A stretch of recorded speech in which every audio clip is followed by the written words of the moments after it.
Od svog formiranja naša brigada bila je velika, značajna i posebna jedinica sa važnim i plemenitim zadatkom. Brojni su ispiti koje smo uspešno položili, uključujući i onaj najteži, odbranu otadžbine od NATO agresije.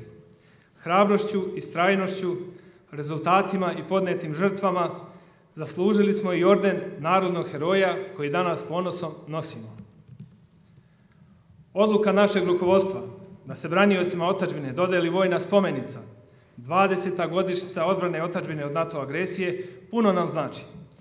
Ovo je veliki dan, jer odajemo priznanje svima onima koji su, uprkos snazi i moći NATO agresora, uspeli da opstanu i istraju svih 78 dana, da izvrše svoje zadatke, sačuvaju ljudstvo i ratnu tehniku, a pritom postignu značajne i vredne uspehe po kojima smo i danas prepoznatljivi.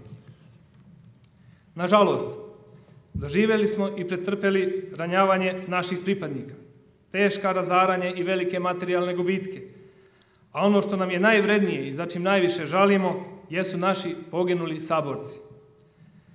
Danas ste sa nama i vi, naši prethodnici, saborci, ratni veterani, ljudi koji su svojom posvećenošću, stručnošću i radom stvorili i čuvali brigadu, obavezujući nas na taj način da uvek budemo dostojni njenog imena i tradicije.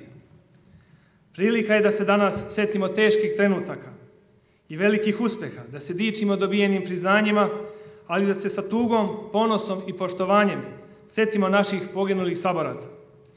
Njihovu žrtvu nećemo i ne smemo zaboraviti. Pripadnici brigade i danas izvršavaju svoje zadatke, svesni da su otadžbina i sloboda iznad svega i spremni da ih u svakom trenutku brane.